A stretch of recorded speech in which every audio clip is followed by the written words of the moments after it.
I'm Eric. And I'm Craig. And we are Whose Turn Board Games, or at least 2/3 of it. So we're going to be talking today about the game The Crew. This is a co-op trick-taking game, and it's going to be our review for it because we've played it quite a bit. And it's a really interesting, different game. If you didn't get that with the co-op trick-taking game, it's weird to even say. But that's actually one of the things I love about it. So we'll just start right off here. Hands down, I love the fact that it is a co-op trick-taking game. I love the fact that I can say that in a sentence because I grew up with games like Hearts and 500 and Spades. I learned how to play bridge. I never actually found people to play it with, but I love those card games. I love playing cards as a kid, so this game really resonated with me, and I love the fact that you work together to take tricks in a certain order. So I'm just a big fan of that. Yeah, it's definitely one of those games that you can bring to like a family get together and it hands down, like you can bring this one to family. One of the things that I do kind of have as a con against it is that it's kind of a difficult number of people. It's 3 to 5. It's kind of hard to have, I don't want to say 3 people together to play it, but it's just like I think that maybe 2 would have been okay. I understand that it's not possible based on the gameplay. I get that. But it's just a very limited feel for how it is. It should feel like it should be maybe up to 6 or maybe even more, but that is what it is. It's got a party game feel to it, but it only goes up to 5.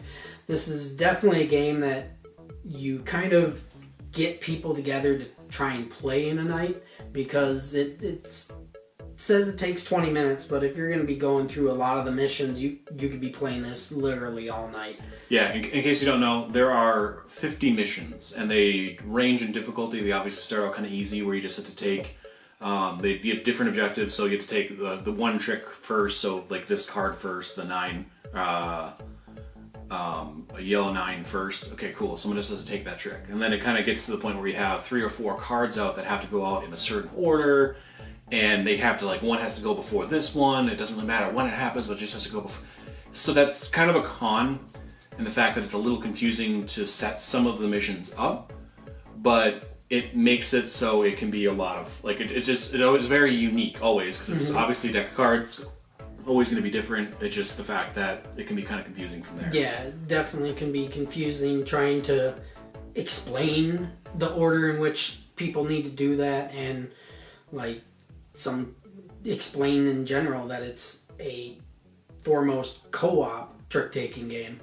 So yeah, that was one thing that's actually a con of mine, is that if you've played the trick-taking games like we mentioned, it can be really hard to rewire your brain to go, hey, he needs to get this one, he needs to get that one, not I need to get it, he needs to get it, and then we all win. It's not I don't need to get it, he needs to get it. Yeah, it can take a while to really rewire it, but it's a lot of fun once you do get there. So yeah, one of my cons I actually have is, especially early games, like the early missions, they end so quickly that it almost feels like you're spending more time reshuffling the deck and setting up the next mission than you are actually playing the game.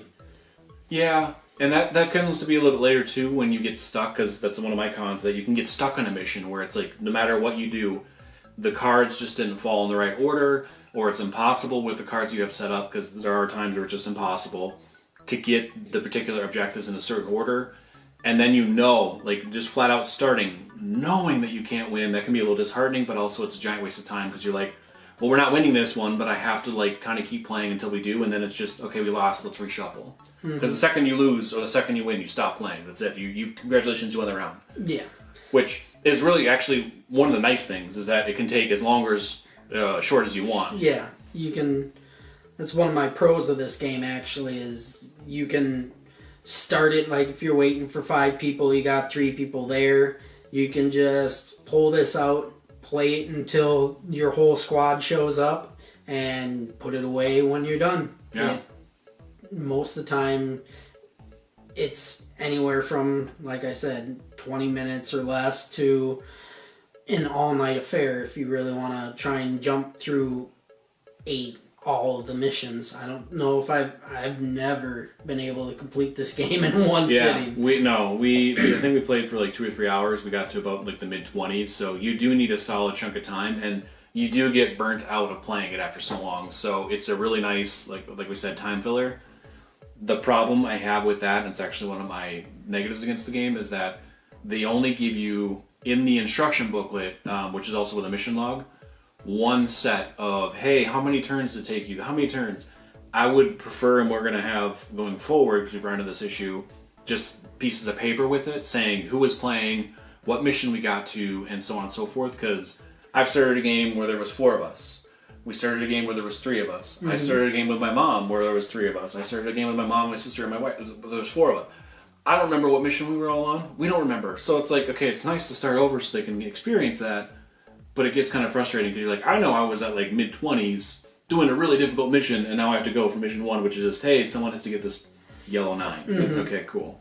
And like, if you don't play this for a long time and then you jump back in when your card says you're on 25 and you get your group together and you jump right into 25, it might take a little bit for your group to kind of mesh together again, because that is kind of a pro/con that I have, is that as you play more with a set group of people, there will kind of be an unspoken like rules and ways you can like give information or do things that will kind of tell your other players something that you're not even saying.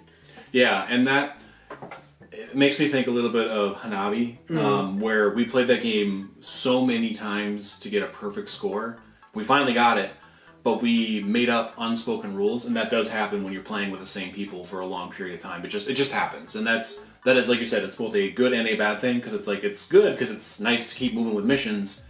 But it is bad because you feel like you're not exactly playing. You almost feel like you're cheating in some way. I know. But that's also when you're playing, like when we were playing 500 or Hearts so many times, you just got used to what the other player did. You know what I mean? Mm-hmm. Like you just get used to that with playing cards with the same people. So. So yeah, with all that being said, I would say The Crew definitely is a 9.1 in my eyes. This game is a game that I will always enjoy playing because I've loved playing cards since I was little, and it kind of makes me think of playing those games. It is very much like we said, you can pick it up and play it 10-15 minutes while you're waiting for your group to show up. You can sit down and play it for 4 or 5 hours if you want to. It's a really fun game. I love the fact that you can play with family. You can play with, like you said, some of the elderly people. They like playing. I remember Euchre was one I never learned how to play, but my grandparents played all the time. So it's like I could probably bring this to my grandparents at one point and teach them how to play if I wanted to. And I love that. I love that it's always random. I love that it's always that. I love that you have to really think and like use your skills for card counting and skills in general for cards to win this game. So I really like that. 9.1. Yeah, I'm right there with you. I'd say this is a high 8, like 8.6, 8.7. I really like that, like you were saying, you can bring it to a family get-together and pretty much all the family members will kind of grasp it. They might not fully grasp everything immediately, but they'll still have the general concept of what's going on, and it'll be a fairly simple explanation to them. And one other thing that you could do with this game is you don't necessarily have to go with the instruction booklet to figure out a mission. If you really wanted, you could just shuffle out, deal out 5 different cards and put out the random stuff on it and kind of make your own mission. So that way, you don't need to start at something simple or hard. You can kind of do as you please. But yeah, I really like this game. It's definitely a game I would suggest picking up for your group, especially if you typically have a 3 to 5 player group that you kind of get together with. Yeah, hands down. This is definitely a must-have for anyone who's ever loved playing those card games, trick-taking games. Anyone who likes, it's just such an easy game to pick up and play. It's not the most advanced one, but it's a really fun one just in general.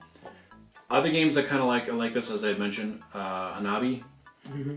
That's a very, very fun one. There's not trick-taking ones, but it's a lot of information giving, a lot of stuff going on with that, and I really like that one as well. Yeah. So it got me those vibes, mainly because it's also the kind of similar colors, but yeah. I liked that one a lot too, because it had some of the same feel of this one. So yeah, and obviously there is another version of the Crew that we'll likely be covering at one point as well, but that's it. That's our thoughts on the Crew. Let us know in the comments down below what you think of it. Have you played it? Do you enjoy it? Is it a staple at Thanksgiving? Do you usually play it? Or any other holiday and family get-togethering? Do you guys get together and play once a week? Let us know in the comments down below.